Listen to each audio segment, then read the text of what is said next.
Where football, there's so many different aspects to it. It's like, hey, if that scheme doesn't work for you, that might not be your scheme, and like you might never get a shot. So it was the patience and the discipline. Okay, I'm gaining the weight, I'm doing the right thing, I'm doing the reps, I'm getting better at my technique. And I just gotta wait for my opportunity. That's what I tell kids when we go around. Like we just did our first youth football camp back home. Say, hey, look, like, listen to your coaches. Like, I know, like at least for where I'm from, like I know they got good coaches that just came in there now, and the guys that were there when I was there were great. It's just listen to them, do what they say, like, and also part of that is do your own research. Yeah. Like don't just follow a blind eye. Like you can challenge in a very respectful way where it's like, hey, why are we doing this? Or what's this going to help? Or hey, maybe my style of play is not like his and I have the length, or he has the explosion. How can I tailor this to make it better for me? So it's having the knowledge from them and from yourself, and then the willpower, the discipline to, what Jocko say, discipline equals freedom. Yeah. That to me is like, that rings home with everything. I mean, and that right there is just, and that's what my career has been. It's just every day working, getting better. So when that opportunity does come, you're ready. And that was it. And that's hunting, right? Out here, the stakes are real. Effective preparation starts with fitness, but it requires so much more. This show explores the tools, knowledge, resilience, and skills needed to be ready when it matters the most. Join me, Rich Vroning, as we apply the decades of wisdom I've gained through training and competition to hunting in the backcountry. This is In Pursuit, brought to you by Mountain Ops, in collaboration with Mayhem Hunt. We've got Zach Sieler on In Pursuit podcast. We got Josh. Are we going to just call you Bird? Bird's fine. Bird's fine. Bird's fine. Zach, D2. Yep. College football. Yep. Ferris State. Zach, Yeah. you were at Ferris when Scott was there? Yep. Yep. You guys became friends. Scott's been singing your praises for a long time. As he should. Yeah, as he should. Hey, now that we know you, yeah, I agree. It's his second good. claim to fame. Second claim to fame. There it is. What's the first? Me. Yeah. He's made me who I am. Zach, you played at Ferris. You went. So we kind of talked about your whole backstory. We'll get into all that. I'm supposed to intro you better. So Zach, D2 football from Michigan, fellow Michigander. Yep. We got 3 Michiganders on here. I've from- lived in Tennessee for 30 plus years, Yeah. so Tennessee is home for me. All my sports teams are in Michigan. D2 and then NFL. Yeah. And so now you've been with the Dolphins for Going on my 6th year there. 6th year. I did you've had the last 2 in Baltimore. That's about- and okay. then it's end of that 2nd year I was cut, and that's when I got down to Miami. And down to then Miami and been there ever on to since. home ever and since. Had some Yeah. pretty good years the last couple of years. Yeah. Pretty been very awesome. Fortunate. Yeah. Lifetime outdoorsman, pretty much. Grew up in the outdoors. Much as we could. Yeah. I mean, sports takes a lot from it. I mean, I laugh, and this is obviously like nothing that could happen now, but like we used to have the farm behind our high school, because our high school was surrounded by cornfields, middle of nowhere. Yep.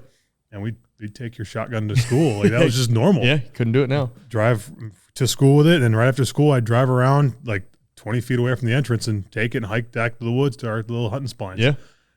So yeah, we've always done it and loved outdoors and hunting, fishing, and everything like that. We had a little cabin up by where I went to school at Big Rapids, just south of it in a little White Cloud area. Okay. Famous Scott Vandersloot's home right there. I'm sure. Yeah. Yep. Yeah. There's a sign.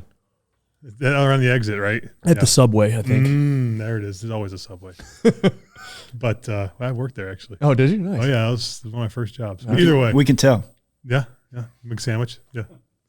But it was So it's always been a big passion of mine. I love being outdoors, and that's just kind of always been my thing. And thankfully, football's worked out so well that it's been such an amazing blessing. But it's tough to get outdoors. Yeah, heck yeah. I listened to a podcast with you. Bird sent it to me. What was the name of that? And you were talking about your upbringing. It sounds almost identical to like how I grew up out here, when my parents were like, no video games. You're going outside. Yeah. We played paintball. Half the time, I'm pretty sure my parents didn't know where we were at in the woods. I grew up in a hunting-ish family, but like you said, sports kind of took priority over that. Yeah. And so, I got into hunting later in life. I dabbled in it as a kid, but not like I wish now that my kids are old enough that they can. But so it sounds like we had similar upbringings. And so, kind of walk us through, you go to Ferris and you just basically were doing it to get a mechanical engineering degree, liked playing football. Well, I wasn't gonna. So I was out of high school. I got a couple coaches from Western, kind of had some interest, whatever, and did some stuff. You do 1-day camps, like when you're in high school, junior year. You do these 1-day camps to basically get your name out there. And I'm sure it's similar different to now. Baseball, okay, same thing. Okay, back then. Yeah. I'm sure it's different now with all the technology and everything. And I had no idea that you're supposed to make highlight reels and stuff. I didn't know what I was doing. They didn't have cell phone videos when I was a kid. But yeah, so then I was doing those camps, and one guy got interested, and one of the coaches, then they got let go, and then that just kind of died off. And I'm like, well, what am I going to do now? So no other schools were interested in me. Middle of nowhere, I was underweight. I wrestled a lot growing up. Michigan. Right. So all my dad was Olympic backup in wrestling. So that was his true passion. That's what he knew. So I mean, I cut 30 pounds my junior year. So I was down to I was wrestling 189 my junior year, and I got back up to 220 for a football season in my senior year. That killed my stats. Oh, for sure. Because it's bench, 40, vertical, all that stuff shot. You can't lose 30 pounds in 2 weeks, 3 weeks, and expect to keep muscle mass. Like, it just doesn't work. Nope. We didn't know. There was no whatever. So either way, went to Ferris because we had a cabin up there by Scott's hometown. And so I halfway knew the area, small town kid. I didn't want to go to some big school, especially if I didn't know anyone going into it. Right. So I walked down at Ferris, went for my degree, but then they offered me a walk-on. They called it preferred walk-on. Preferred walk-on. And I wouldn't have even got that, except my dad basically lied and said he was me and sent an email. And then he showed me a response email. They said, like, oh, yeah, we'd love to have you. Like, you'll probably never play here, but your size will be good to, like, beat up on in practice. Yeah, exactly, right? It's like because other teams will have long, lanky guys on defense, and that you could simulate them basically. Yeah. Matthew Junon was a guy. Okay. Played at Grand Valley. He's played in the Grand NFL. Valley's a big dude, huge, big football school. Great player. I'm actually ended up playing with him in Baltimore, but that was one of the guys who was like, hey, play like he does at practice and stuff like that. So, yeah, walked down up there. Third year is when I finally saw the field. Okay. And kind of history from there. Yeah. Were you drafted or did you? Seventh round. First one from my school draft in 100 years, some years of football. Yeah. 7th round pick to Baltimore, and just kind of it took me probably honestly 3 full years in the league to kind of figure it out. Yeah. From a D2, a lot of coaches, it was all they cared, they effort, and I love those guys. Yeah. But like when it came to the schematics and things, it was a step back. Yeah, not taking a D2. shot, just what it is. It is what it is, man. And, money, dude. We were talking about the weight room. You were talking about the weight room you guys had. Yeah. You said Scott said it's probably the size of this room right here, which is a decent sized room. But when you got probably Whole team. 80 guys coming through. I mean, I was a college strength coach for a while, and it was even in a really good facility that Tennessee Tech has now. It was hard. Yeah. And I can't imagine doing it in a small little space. Oh, you were making things up, but then we didn't have a strength coach. So like we never were really doing full team workouts. Yeah. So we called ourselves like the Misfits. We just had a little group chat. Yep. And there was probably 15 or 20 of us. We were all like walk-ons, or some guy was a scholarship player, got his scholarship pulled, and like just guys that we just loved football. Grind, and we just loved football, and we loved like just competing. Yeah. We made a little workout. We do 4 a.m. workouts, and I ended up putting on 60 pounds. Did you? Okay. I was wondering kind of where somewhere I had to gain some weight, right? Yeah. So my second year, I was doing construction in the summer to pay for school. Yep. And then going into that second year, I was 215.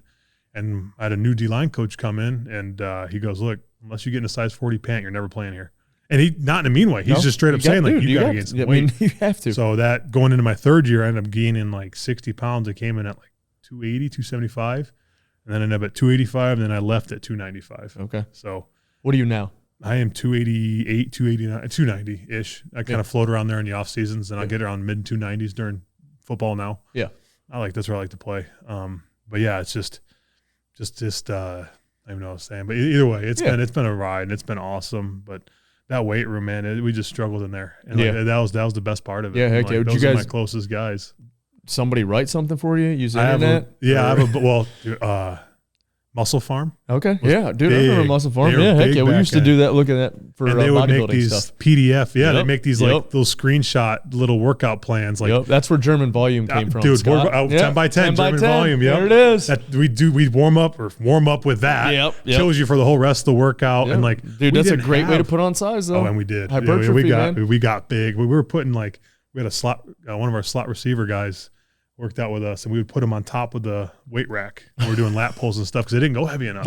It wasn't commercial equipment, so like it was like a gym equipment. Yeah. So it was. We found a way, we talked about it when you go through all that suck and all that kind of stuff. Actually, I think Steve Rennell he's embraced the suckiest times are like the most memorable times. For sure, man. And secondary fun. True. Yeah. Secondary fun. It's awful in the time, but it's great when you're done. You're like, man, we did that, right? Mm-hmm. Yeah. I mean, we were talking about early days of CrossFit. You know, the first time we did one of the workouts is called Grace. It's 30 clean and jerks for time. We had this crappy old barbell. Yeah. It was 135. But every 8 or 10 reps, you had to have somebody on the side with an Allen wrench, and they'd have to tighten the screw because the screw would back itself out. And so, that was early on. But it makes everything else now that you're like, oh, this is, but it also makes you a little soft now because you're like, man, I don't know if I could go back to that, I go in the AC, get a nice bar. Yeah, exactly. You don't have rust on the bar, your hands getting all shot, And it makes you appreciate it more. And that's the big thing that I try to be, my wife and I, every day, is just be grateful. Yeah. And like having those moments are what makes it that much easier to be grateful now for all that we have and all we're able to do.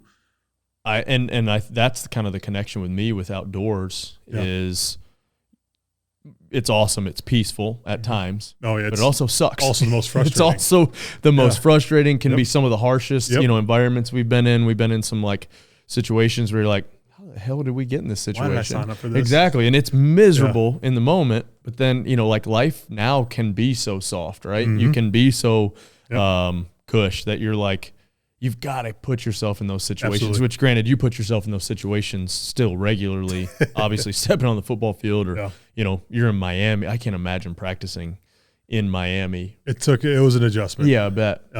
Honestly, in Baltimore, man, it's a swamp out there. Oh yeah, it was hot there it's too. Super humid too. Yeah, I didn't even think about that. Like Baltimore, they had ice tubs, like these big, not Rubbermaid. Yeah, like a horse trough type things. The plastic ones, you have ice and water in there. Yeah. You dunk your head in there middle of practice to cool down. Yeah, Miami doesn't have that. It's thick. Oh really? Yeah, no, it's kind of weird. It's kind of shocked to me, but thankfully I had like a Baltimore as a stepping stone. I didn't go right from northern Michigan to South Florida. I was just in Michigan this summer or this last week, and man, it was 2 days where we were kind of humid, but still nothing compared to here. And then the third and fourth day, man, it was like 60% humidity. And I'm like, man, I could buy a cabin up here and just retire up here in the summer for sure. Oh yeah, you do 2-3 months up there. It'd be awesome. Beautiful. It'd be perfect. Except for the flies, but other than the flies. In Florida, like, dude, the humidity is just brutal. Yeah, it's like breathing through a straw. Well, you see that early on in the season. Anybody that goes down to Miami, you're at an extreme distance. I mean, was it Brady could never win in Miami? The Patriots, even when they were on that run, didn't they? It was some crazy stat I thought where they'd come down to Miami and they just teams just come down there and fold. I know there's a Miami Miracle. Yeah, it's so hot. Yeah. I mean, you got to put yourself in those situations. You got to test. I always say we always do these 24-hour challenges and stuff because just lets you know where you're at mentally. Absolutely. And I think the outdoors is a great way to do that. And being, out west specifically, you've kind of said that right now out west is kind of hard for you to get out west because it's the middle of your season. And but you talked about going to New Zealand, to Africa, and then you just got back from Hawaii too. Yeah, that was wild. Yeah. So what'd you hunt in New Zealand? New Zealand, we did stag. Okay. And did you get anything? We both got a stag. Oh, heck yeah.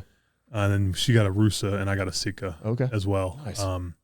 That was super cool. Rifle, archery. Flew with our bows. You can't take guns there. Oh, okay. And also we prefer bow hunting. Yeah, heck yeah, me too. We had a great setup where we were able to get it out there. Great outfit. Got us on some deer. Yeah. And it was a good setup. But this Hawaii hunt was more our thing where what you said, just wide open. It's just wide open. Stalking. You don't know what's happening, where they're coming from. And it was cool. And you're waking up at 2. I feel bad because her and I, my wife and I didn't hunt. We did 3 mornings. Yep.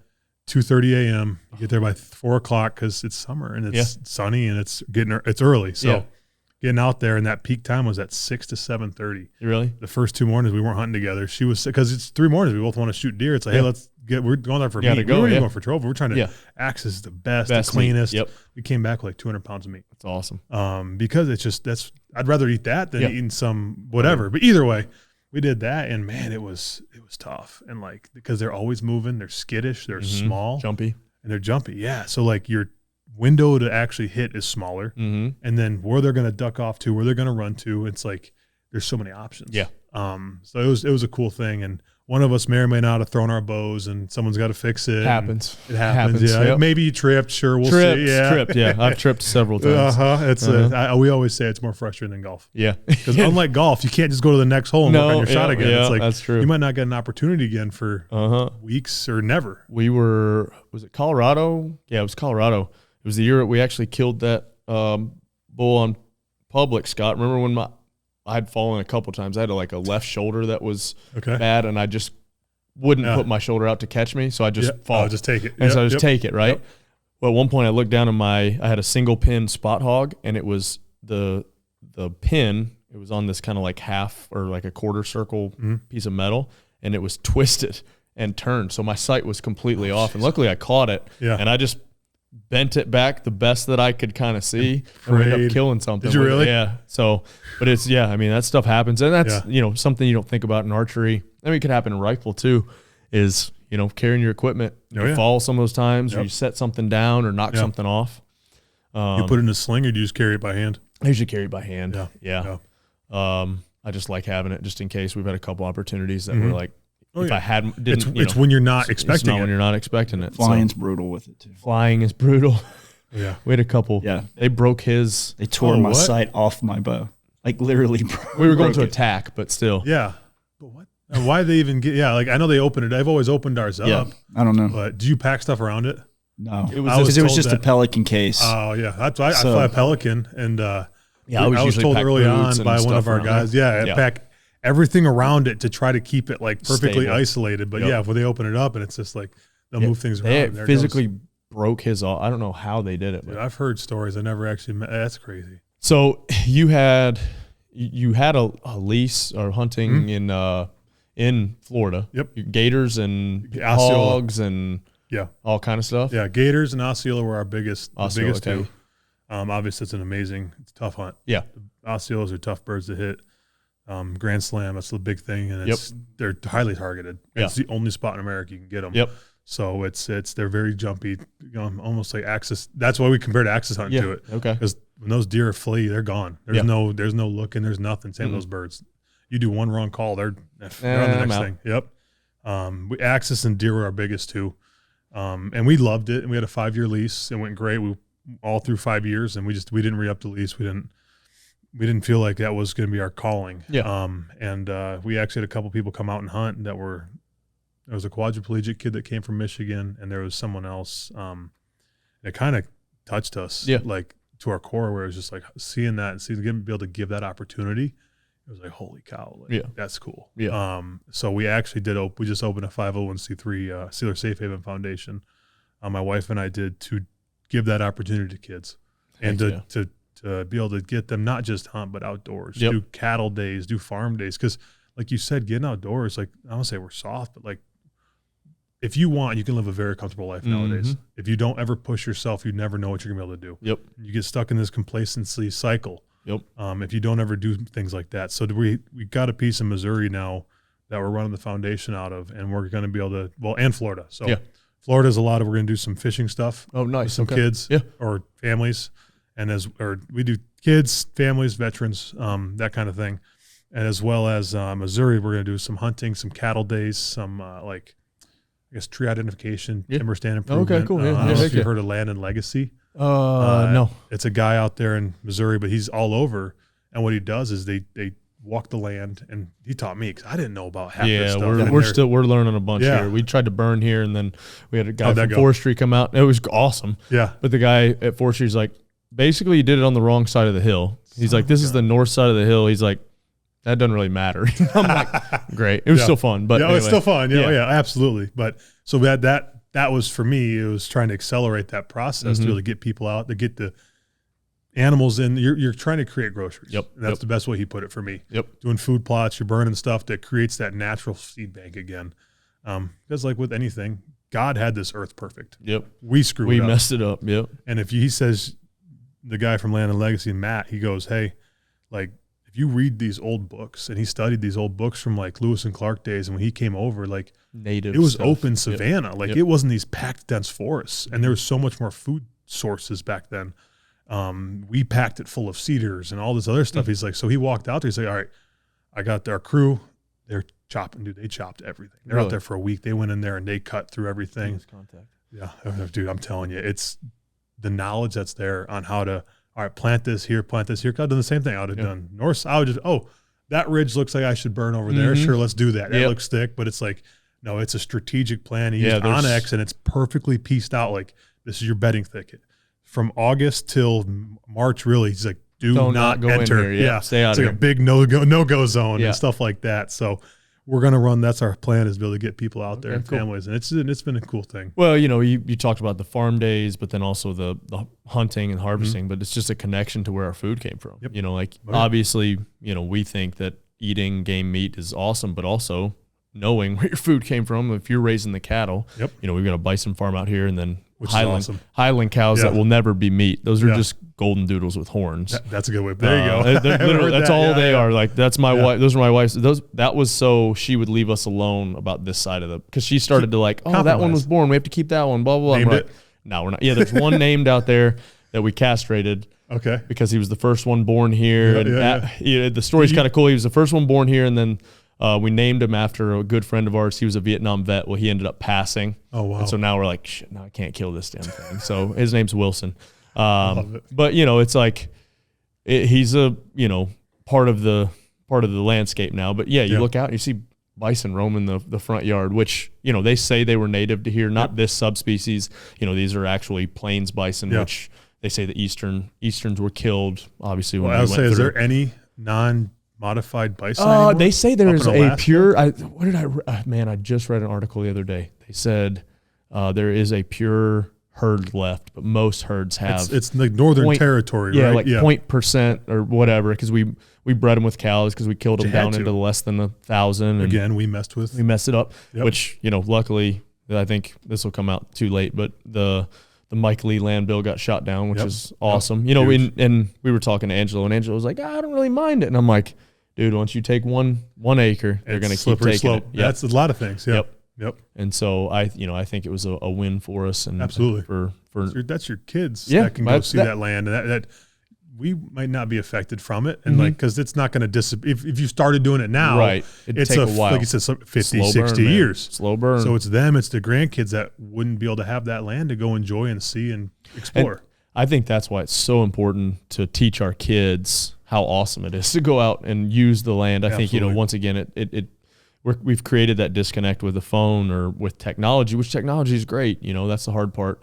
But if they lose that connection, and I'm trying to get the kids into hunting, and I take yours is too young still, but like having my girls go out this year and Trice, we killed a couple does when Trice was out there. Awesome. Lake, I got to kill something with her in the stand, or she's going to kill me.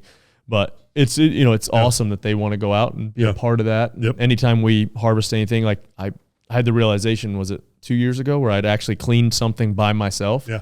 And I'm like, oh man, I'm 36 years old, and that's the first time I've ever done this I've always been a part of it when we've killed anything, but so now anytime we kill anything, I'm like, kids, let's go. And they come out. Good and man, they're not afraid of it. They're in there and grabbing on it. And so man, it's something cool to share and just show them that, hey, like this is something that a lot of people don't have access to, right? Like we're spoiled, and it's just so cool to be able to connect that to the younger generation. Absolutely. Yeah. Well, you said it's access. Yeah.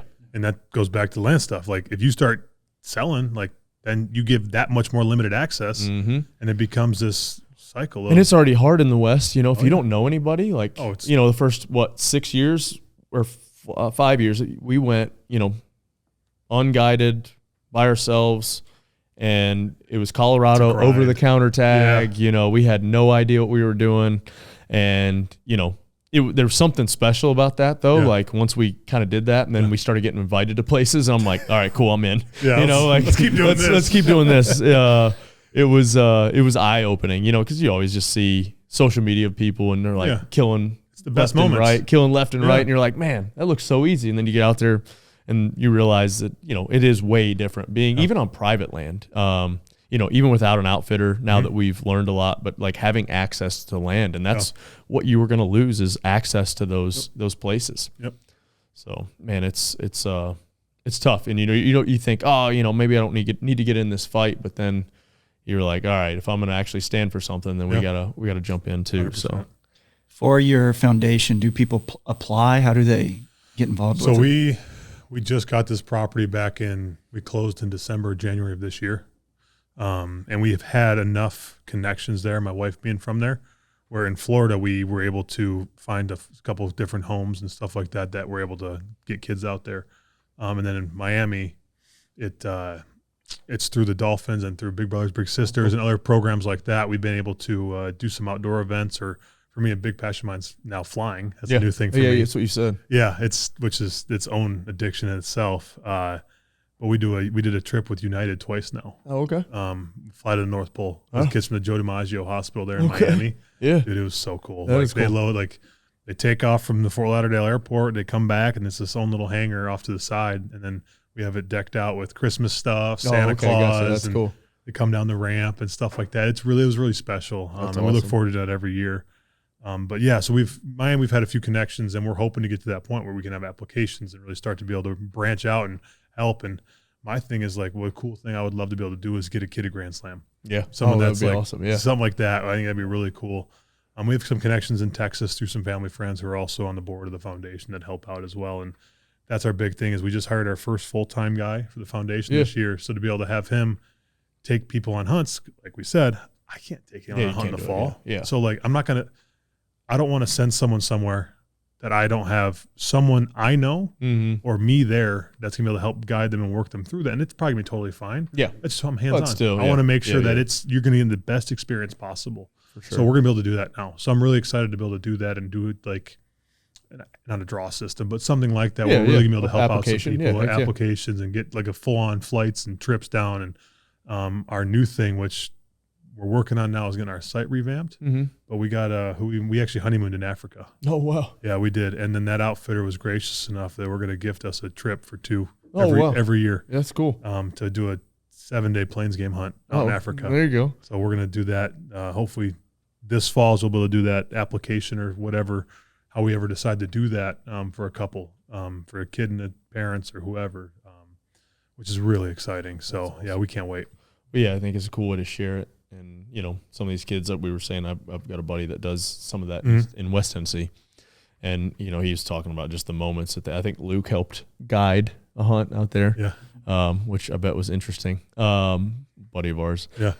And, man, there's just something special about it, right? You can't, until people have kind of experienced it, it's hard to kind of show that off. And then especially to do that with kids, and then kids that obviously are, going through it is pretty awesome. So yeah, heck yeah, we have to figure out a way that we could help out with some of that. We got a spot you could turkey hunt, but come on. I don't know if the guides are very good, but some are. Overcall. Yeah, get a little excited. Right. Yeah, get a little excited. Yeah. So you talked. So what did you hunt in Africa when you were out there? We went for plains game. I ended up doing a buffalo as well. Okay. She got a kudu, I got the buffalo, and then just gemsbuck, springbuck, impala, stuff like that. Yeah. Super awesome outfit, great people. Now we actually, it's cool because they come back, and what's really cool is Nashville's doing SCI now. Oh yeah. They just signed a lease, and they're doing it for they've done the last 2 or 3 years. 2 or 3 years, and about the next 10 more, I think. Okay. But so they come back, they come to that SCI show every year, so we did a thing at our house, and everyone over. It's been awesome. Africa's just something I've never really looked into. I'm kind of like, I've got weird tendencies where I get obsessive about something. Yeah. So like was all in on turkey, and now I'm like 100% in on elk. Yeah. So it's hard for me, Matt's got our buddy Matt that owns the farm with us. He's got a guy that's been in contact with him trying to get us to Africa. Yeah. And I'm like, one day I'll get there. And I wasn't like hating on it, but this guy like takes offense that I won't come out there right now. I just saw that Ranella was out there. Trying it out. So I've just never, so kind of walk through that style of hunt, because I've never even. So that was our first big hunt as a couple or myself. Yeah. Everything was, we were auto industry, middle class, whitetail Michigan, hunting. Whitetail, some geese in the January. We never even turkey hunted in Michigan really. I didn't turkey hunt until I came to Florida. It's not big. My uncles are huge whitetail hunters, and I'm like, you ever hunt turkey? They're like, no, they're out in our yard all the time. And I'm like, blast them. Yeah, absolutely. They're right. like, I don't really care. And I'm like, Yeah, because you're seeing them every day. That's what got me hooked, though, was turkey hunting. Yeah, that's what got my wife hooked on hunting, was turkey hunting. Yeah. It's so frustrating. But either way, so Africa was our first big trip. We did our honeymoon over there. And we did 10 days hunting down there in South Africa. Yep. And it was, dude, it's a grind. Yeah. Like you're out there, like it's not like you just show up and here you go. Yeah. It was work. And there it was 10 days straight, probably 12 hours a day, sleeping on the ground out there in Africa. It's these massive ranches. Like, it's not like here. It's just no, we didn't know. No. Would that be wild? Yeah. We were stalking on the buffalo. Actually, no, it was our kudu hunt. We were stalking on. We were doing trying to pick up trails, and 7 yards away, we kicked up 3 rhinos. Oh, dude, sketch. The ground was shaking. Oh, yeah. I might have gotten pushed from my wife. Yeah, but, rightfully so. Yeah, sacrifice. Exactly right. It was without a paddle. I don't have to outrun them. Just have to outrun you. But it was really cool. That's awesome. And it's what makes or break is the outfit you're with. Yeah, and but that's all of hunting. That's all of hunting. It's who you're with. Yep. Like it's not about it's about the chase. Yep. It's about harvesting a beautiful animal that hopefully you can take all that meat home and you can use it for and you know where it came from. Mm-hmm.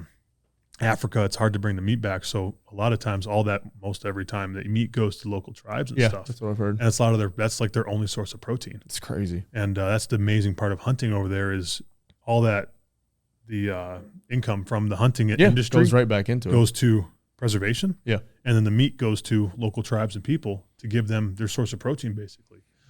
So it works out great. Yeah. And anyways, it was an amazing hunt. It's just different. Like it's like, because we did my buffalo. A lot of spot and stock. It's spot and stock from a truck. Typically you're covering 100,000 acre spots. Jeez. Like it's like West, but like it's everything. Yeah. So there's so much land to cover and it's thick and everything's got thorns and everything like that. So we did a lot of time on there, those Land Cruisers with the big deck up top. Yep. You're sitting up there just driving around for hours. Really? And then there's some spots where it's like, okay, we saw one, he worked into here, give an hour or two, we'll try to work in, pick up tracks, something like that. And it was so different than over here is your spot and you're walking around hiking. I'm looking down, trying to, whatever. Hey, wait, don't move. I'm like, oh, we see something. I'm looking around. He's like, no, like 40 yards away is a giraffe. And he can see over the trees. So then like a lot of the other animals hang near giraffes because basically a watchtower. Yeah. I didn't think about that. Yeah, like, that's just stuff you just stuff you don't think about. Yeah. No, who thinks, hey, there's an animal looking down on me? That's going to let me know. But that was seeing a giraffe fight in person. Oh, a giraffe fight where they use their heads? Yes. Yeah, they're big. Crazy. And then watching them run, it's like slow motion. It's just different. It's a whole different world. Yeah. Something you keep talking about is just like the grind of hunting. Yeah. What are like some takeaways or things you've learned? Because obviously your career has been a grind as well. Yeah. Right. Like there's had to be up and downs. Just what are some things that you've learned from your career or from hunting that was like, okay, this is the same thing? Yeah. Discipline and patience. That's the biggest two. Yeah. Patience for me was patience to get on the field. It took me 3 years at Ferris. It took me 3-4 years in Miami, Baltimore/Miami. But then having the discipline to be like, all right, I know I'm doing the right thing. I know I'm on the right track. As long as you have good guidance. And I was very fortunate to have great coaches throughout the entire process. And it's just like, just keep working. Like you'll get your shot. Like, 'cause I came from nowhere. None of my family members ever knew kind of what it was like to even begin doing that kind of stuff competitively. My dad wrestled, but wrestling's totally different. Like, amazing sport. It is a team sport, popular contrary belief, but when you're out there, it's just you. It's just you. With football, there's so many different aspects to it. It's like, hey, if that scheme doesn't work for you, that might not be your scheme, and like you might never get a shot. So it was the patience and the discipline. Okay, I'm gaining the weight. I'm doing the right thing. I'm doing the reps. I'm getting better at my technique. And I just gotta wait for my opportunity. That's what I tell kids when we go around. Like we just did our first youth football camp back home. And say, hey, look, like listen to your coaches. Like I know, like at least for where I'm from, like I know they got good coaches that just came in there now. And the guys that were there when I was there were great. It's just listen to them, do what they say. Like, and also part of that is do your own research. Yeah. Like don't just follow a blind eye. Like you can challenge in a very respectful way where it's like, hey, why are we doing this? Or what's this going to help? Or, hey, maybe my style of play is not like his and I have the length or he has the explosion. How can I tailor this to make it better for me? So it's having the knowledge from them and from yourself and then the willpower, the discipline to what's Jocko say? Discipline equals freedom. Yeah. That to me is like, that rings home with everything. I mean, and that right there is just, and that's what my career has been. It's just every day working, getting better. So when that opportunity does come, you're ready. Yeah.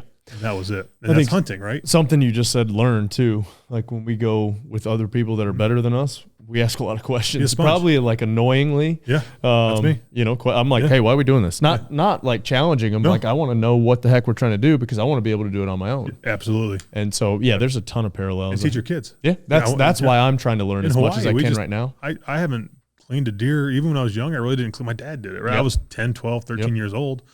Watching him do it, and I tried here and there. And then Hawaii, I'm like, hey, let me jump in there a little bit and try it. And of course, it took 3 times as long. Forever, like for sure. But it's like that's my thing is I want to learn so that one day I'll be able to do it again, or do it with my son. So that's our big thing is trying to learn. That's what we're trying to do is learn as much as we can. We've been on a couple elk hunts, and you get to share that with other people. I enjoy it from the team sport aspect as well. Like I don't like these guys that go on solo hunts. More power to them. Absolutely. But I would rather have a bunch of us go out there, or 3 or 4 of us go out there and try as a team to get one. Absolutely. I enjoy that way better. You're probably just as happy if you come home with a deer instead of you. Yeah, he's usually the only one that shoots. I'm on screen camera. Oh yeah, you're right. Hey, yeah, you're off to the side Scott, if it veers off. Back me up. What happened in Colorado? What do you mean? Billings. Oh, you let him shoot. Yeah. I got to it. I could have taken the shot easily, but I let Matt take the shot. Yeah. So it's fine. Just saying. It's a family friendly. Absolutely right. No, not a competition. No, not a competition at all. No. Well, the one that we killed public land, I just happened to be the only one with a bow in my hand when the thing walked up. Like there was 4 other guys that were sitting there and they all had bows, but I just happened to have an arrow knocked and sitting there. And then the rest have been our TV episodes or not even TV, YouTube episodes, which is part of it. But these guys always give me crap because I'm the one that takes the shot. It's like on Talladega Nights when he's like, hey, I think just one time you could slingshot me. Never. And he's like, why? Then you would win. Yeah, that's right. Then you would win. I'm carrying your deer out of here. Yeah, that's right. No, thank you. No, we love it. It's been, and that's what part of it too is like it's that family atmosphere. It's the fun and it's the connecting with everybody. And what's cool, you've done it with your wife a couple of times, which is super cool, pretty awesome. That's rare, and that's something that we love is like doing it together. Yeah, and like I said in Hawaii, like the first 2 days we were separate, and that third day we hunted together. And what's funny is that third day we both came home with a deer. That's awesome. And I don't know what it is, but it's almost a team sport when you're doing those spot and stalks. Yep. And you're bow hunting. You need somebody to spot. Yeah, it's like kind of keep an eye. Deer's not going to stop moving. It's not like whitetail. You can do solo in a blind. You get your few trees. I try to do this axis hunt too. Yep. I had this tree. This is 20. That's 30. Yep. Do the same thing. It's middle of the night, and they come out, and it's like, what tree was that? Yeah, what tree? You're right. And then in your full draw, was that 20? Was that 30? I don't know. I'm shooting. And shooting and right over the back. So either way, doing it together, like it was pretty cool. Where it was like, hey, she's full draw on her knee. I'm like, hey, stand up, because they were getting behind a ridge. She pops up. I'm like, all right, shoot 30. Yep. And like, because when you're doing, there's so many things to lock in on bow hunting, dude. And they're moving and everything. They never sit still. It's like you got to have a spotter. You got it, yeah. And that's what's so fun about it. And it's for me, it's just as fun sitting there helping her and vice versa, and it is shooting. Yep. So it's awesome. It's hard when your spotter's your cameraman and That's he's tough. trying to get a shot of the kill shot, and you have him range for you and don't give him a chance to get the camera up after he ranges. What's more important, the shot or the range? That's what I said. Yeah. One thing you talked about earlier was just the chess match in football. Yeah. So I think that probably has many correlations with hunting as well, 1,000%. right? Yep. If you want to touch, for one, why do you love the chess piece of football so much? And then what that's taught you as well. Yeah, no, I like, as I've grown in my career, and then last year we had Clayus Campbell with us on the D-line, and just learning from him too, because that's my thing. I don't care how long I do something, like you can always learn something. Mm-hmm. Clayus has been playing D-line for 18 years. Gosh. It's insane. Yeah, and he's seen, I always joke about it too. I'm like, dude, you were around before this style of defense was around. Yeah. Like, what happened? Like, either way. How did you how'd you survive that long? I know. And dude, he's another freak of nature. Yeah. Just genetically gifted. And and he works at it too. And that's his thing. He takes care of his body and all that kind of stuff. But it's that chess match of like, all right, you got your first down, your tendencies, and then you get your second down, and then third down gets broken up into like almost like 3rd and 1 and 2, 3 and 4, 5 to 7, 7 to 10. And it's like, it's that chess match of, okay, where are they at? Is the clock running? What time's on the clock? How many timeouts they have? Okay, what hash they on? What arm thrower, which most all are right-handed quarterbacks now. And all that piece goes into it for every single play. And like kind of knowing how that develops and, okay, hey, what's behind you? What are the safeties doing? Where's the corners at? Okay, do we have movements? Is it a pressure? Okay, the offense, what's their backfield set? You're trying to get a snapshot of all this stuff before even getting in your stance. And it can give you so many different details. Hunting's the same way. It's like, okay, I can sit here. Okay, there's a game trail here, but the wind's hitting this. Yep. So where do I want to sit? Okay, the sun's coming up. I'm on this hill. I just burned my north slope, so I can't go over there. Yep. Put your scent everywhere. Yeah, exactly right. So either way, and that's what I love about the hunting side of thing is it still gets that that competitive, that's being on the best of your game possible. Because like in football, you never know what play is going to be your best play, what's going to be your worst play, or what's going to be your last play. You don't, and that's that every single down is like that. And like for me, when I'm not playing football and it's in the off season, it's like hunting's like, all right, you never know what, like you just said, how many guys had bows? You're the one that had a bow with an arrow knocked. Mm-hmm. You never know what moment's your opportunity, what morning's gonna be the best morning, what morning's gonna be the worst morning, what morning's gonna be like you just don't. Like obviously, hopefully you can keep hunting for a long time. Don't use HuntWise because anytime it's 90% that the deer are going to be moving, they're never moving. Dang it. Yeah, right. The atmospheric pressure's right, the moon calendar, everything. Yeah. Yeah, man, there's so much of that stuff that goes into it. I've kind of said, that was, I think, why I enjoyed that transition from competing in CrossFit to hunting was it's the ultimate competition. It's kind of the first competition there probably ever was, really. I didn't think about that. It absolutely is. And so it's you versus that animal. Yep. And for me, you're probably the same way, is I get to screw it up and nobody else really has to know about it. Where like if you screw up, there's film of it. Everybody's going to critique you. Everybody's going to tell you what you did wrong. Yep. And I don't mind like if it's just us, but it's kind of nice to for it not to be a public failure. Except for Scott has a ton of. He's got a couple videos. Secret files. He's got there's probably a lot of burn files. I don't know. I guess I've got a couple misses on camera. One pure miss. I ranged it incorrectly or set my pin incorrectly. I actually have a great shot of that one. And then the one in Oklahoma that it just ducked my arrow, clean pass through, bunch of blood, couldn't find it. I mean, we looked and looked and looked. But yeah, it's the first competition. Yep. Especially bow hunting. Yeah. And that's a whole other piece to it. Oh yeah. It's like, cause growing up and like my wife did a lot of gun hunting early on with us. And it's like, she almost doesn't want to do it anymore. And we don't if we can prefer to. But let's be honest, if you're trying to bring meat home, you need a gun. Equal opportunity hunter. It is. Yep. But I prefer bow, and then like when the kids get old enough that they can go and I'm not gone, or if I'm gone they can go with me. Yep. Then all of September, minus the 17th, that's my wife's birthday. Yep. I'll be gone all of September because I enjoy bow hunting the most. Absolutely. 100%. But I can't leave my kids the whole month of September. Yeah, if they're going with you, you're good. Exactly. That's exactly it. And like that's part of bow hunting is like you can physically, like you're smelling them, you can hear them. Like it's so intimate. Yeah, it is, and it's just crazy. And that competition with them is just it's a match. It's a chess match, just like football. Like, all right, hey, and that was our big hunt our hunt in Hawaii. The one I shot there was like 30 or 40 of them coming down this hill in front of us, about 60 yards out. Mm-hmm. There's a big buck in the back. I'm like, all right, that's where you're gonna aim for. Yep. But he's following doe. It's the rut. So there's these two does lingering. Guess what? He's lingering. All the rest were pushing down. That wind's coming. I'm like, I look at him. I'm like, there's a smaller buck coming up. I'm like, if they get to that corner piece behind us, we're getting winded. And then they're going to blow him out of there too because they're going to start barking at you. I'm like, I'm taking a shot. Yep. And like you're weighing all that stuff. You're weighing those battles. Like, and it's just, Yep. So it worked out great. It was awesome. And that's where it's fun to have that team camaraderie where it's like, all right, what do you think? Like, am I over-psyching this? Am I overthinking? Is it going to be fine? Or is it going to be, no, you probably should do this. Yep. Or you've got somebody to bounce strategy off of. Hey, that's do we think this is a good idea? Do we think it's a bad idea? Do we agree? Do we disagree? You could be both dead wrong. Yeah. Most of the time. Are you going to stop 2 feet past where somebody else wants to stop? When you talk about your preparation, obviously there's all kinds of training styles. Yep. You today, which you can talk through, said most of how you guys train is just 30-second bursts. Yeah.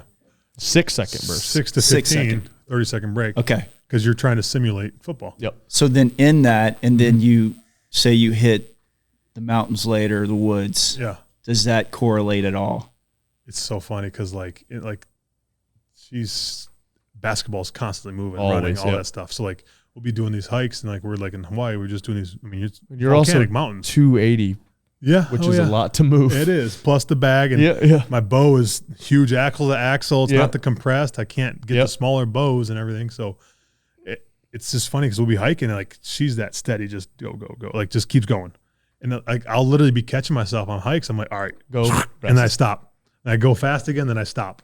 And it's just funny how like that's how my body works. What you train. And when I'm done, I'll have to train differently. But for now, it works great, and I'm gonna keep doing it because like that's how we play. And that's what it is. Yep. So, and it's funny. We always joke is like if you ever have an extended play, like an interception or a fumble, and you turn like you could do 8 to 10 plays in a row and come off the field and be, okay, offense out there, something happened, you got to get back out there, sudden change, you can make that work.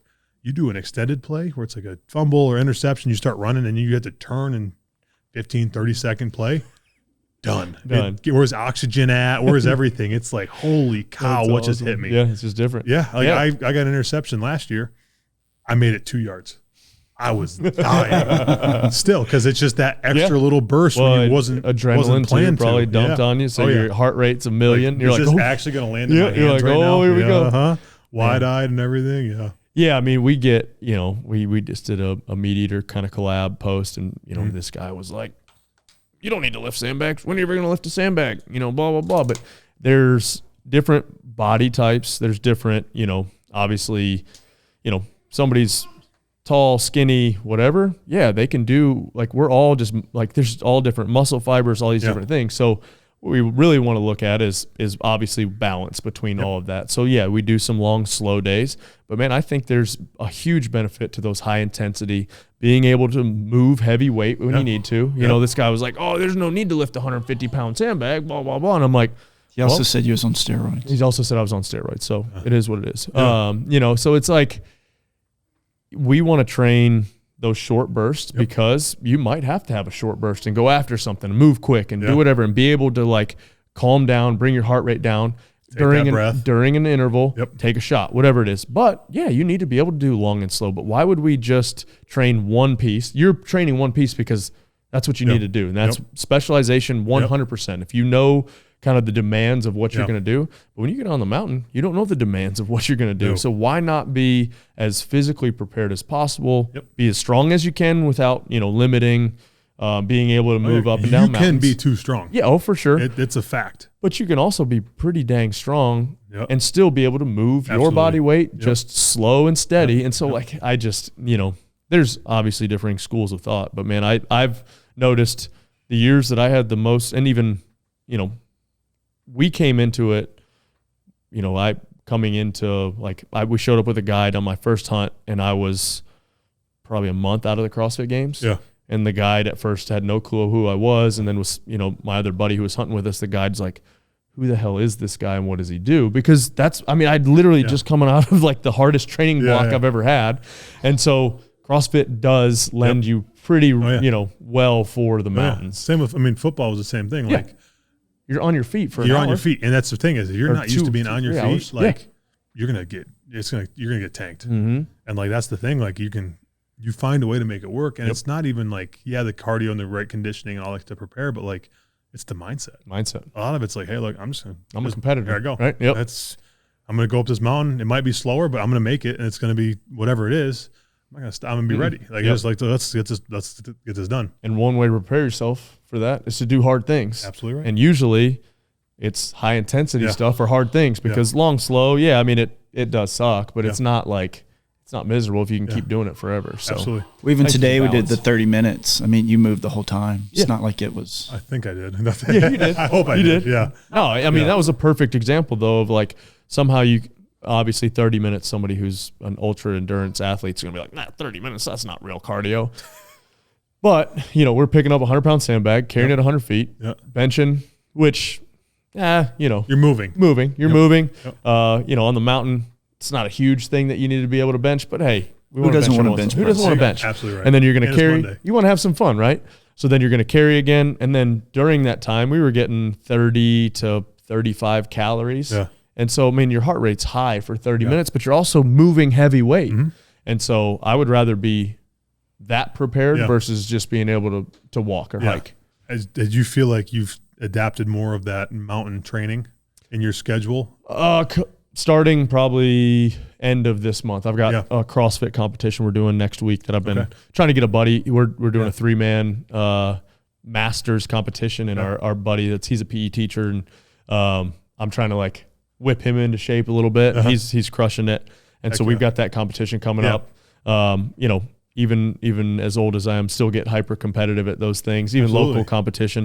And so after that, I'll probably, I'll start shooting my bow hour a day, and I'll start, like training longer, slower type stuff. But I still think, the last couple of years I've done the Leadville 100 mountain bike race.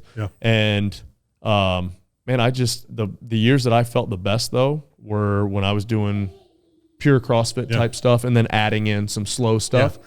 I'm just not a slow athlete. Like I'm not wired that way. I'm not built that way.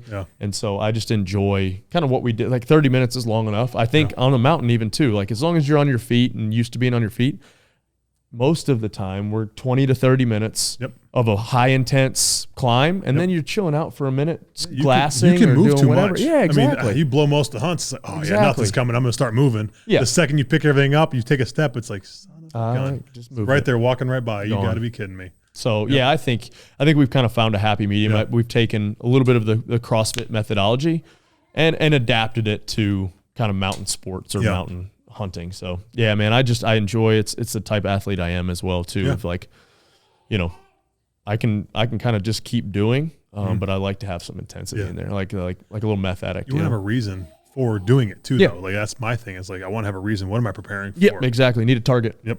Exactly. Yeah, Goals. so it's either a competition or 24-hour event. We did 24-hour mountain bike race, or it's those hunts. Like I like to have that target of like, all right, that's what I'm training for. Yep, absolutely right. Doesn't necessarily pertain to hunting, but I think a part of your story that's so awesome is just how you worked up to be like team captain. Yep. Just for whoever's listening, I think that part of your story is just great. Yeah, and I can give a quick, like I've talked about it on like, we did a Land and Legacy podcast and our guy, and he's a farming, athletic with the farming, and I kind of meshed that world. And it's as true as that, like that patience, that discipline is what got me to where I'm at. Like if I was impatient, I'm like, I need to get in the field now. When it was early on, I pushed everyone, let's go. And I get out there and I just blow up. And it's like, hey, what are you doing? Like you're never gonna get another shot. So I mean, when I walked down at Ferris, I graduated high school in 2013, so that would have been the fall of 13 then. When I walked on at Ferris, it took me 3 years to see the field. That third year, I played like the last 3 games of the year, a couple of playoffs games. I had some good snaps, also some bad ones early on. And then my 4th year, I had 19 and a half sacks in a single season. 5th year, I had 15, 14, whatever, some scheme changes, whatever, or just getting targeted more, right? This is what it is. And I put on 80 pounds by the time I was done playing at 70 pounds by the time I left Ferris. And it was definitely the camaraderie with the guys, the team aspect, and just the almost stubbornness. To be like, no, I'm not going to quit. I'm going to do this. Everyone's told me no my whole life on this. Like, you won't be this. And I had a job lined up with Chrysler. Well-tech engineer right there downtown. Right there downtown Detroit. They had a job lined up when I graduated, which I did graduate. And when I graduated, I technically had 1 more year left of college ball, even though I was there for 5.5 years. Okay, yeah. There's D2's was it the got COVID some year, or was it D2? No, before COVID. Oh, okay. They got some ways to work things, 19. and it's a 10-semester rule. So 10 you semester. drop out in the spring and you come back in the next fall. Oh, shoot. You still only get 4 seasons on the field, but I sucked so bad my first 2 I never saw the field. Oh, okay, so you could have So I technically had 3 seasons on the field, but I didn't do that. I'm like, hey, look, this is my time. If I'm not going to gain anything else from staying here. Which sorry, they actually national championships. I was about to say, were you there? No, that was after. No, that was before me. I was after me. I was before that. But so I did Ferris, and then when I was done, when I graduated, I'm like, you know what? I'm going to put my hat in the ring, try the NFL. I went down to Atlanta to train. Did my pro day. I didn't get invited to the combine. But I ended up doing my pro day at Michigan, U of M, and had a great combine. I did a bunch of 30 visits, which are like one-day visits, basically to all these different teams. It's basically like an 8-hour interview. You're walking around the buildings. You're talking to staff and coaches and GMs and all these different people. Just kind of get beat on you. And did 8 teams in like 9 days. Jeez. Yeah, it was like Arizona, LA, New York, Baltimore. Of course, they're never going to line up. So like it was back and forth all the time. I'm living out of a backpack basically. Yeah. But you're trying to stay in shape because as soon as the draft's over, you got rookie mini camp. I was fortunate. I got drafted at Baltimore 7th round. Did my first year there. Going into my second year, I was cut after camp. I didn't get claimed. So it's technically my contract was done. That drafted contract was done, and got picked back up on the practice squad there in Baltimore. 3 or 4 weeks later, some injuries, whatever, I got bumped back up to the 53. Had some bad games. I was up to 310 at that point. I feel like I just couldn't move. Yeah, slow. I was in a bad place, and then I got cut again at the end of the season, like 2 to 3 weeks left. And then Miami claimed me. How does that process work? Sorry, this is like No, a total please, anything. football nerd. Yeah. Like you get cut and you're on a list? I didn't know. Okay. So, because D2, it's not like you have guys I can call up that, hey, man, what happens now or what's next? It's kind of like they just kind of tell you where to go. Yeah. So when I got cut, it was waivers are, and I think it's different. It is different now. We have a new CBA, but when I got cut back then, it was 4 p.m. to 4 p.m. It was like teams could pick you up. The worst team that week got first every time. So it was 1 through 32, but they don't know who, and this is my understanding. I might be, a couple of things might be off, but they don't know who other teams claimed. Okay. So every 4 like p.m. fantasy football. Okay, there you go. Yeah. So 4 p.m. on Tuesday, someone got cut, and then 4 p.m. at Wednesday, they let you know if you got the claim. Yep. So if 5 teams put in for the same guy, they don't know who he got put in for. If they get a team before, if they're the worst one, that team gets that pick. Oh, okay, so it's not a. And the other guys just lose it. Like No, it's because you're off waivers. It's typically no, but they do carry that contract you're presently on. Okay, they take it. Yep. And if you clear waivers, your contract's done. Gotcha. You're technically out of a job. Gotcha. So I clear waivers my first time. The second time it was Wednesday night. It was 4 p.m.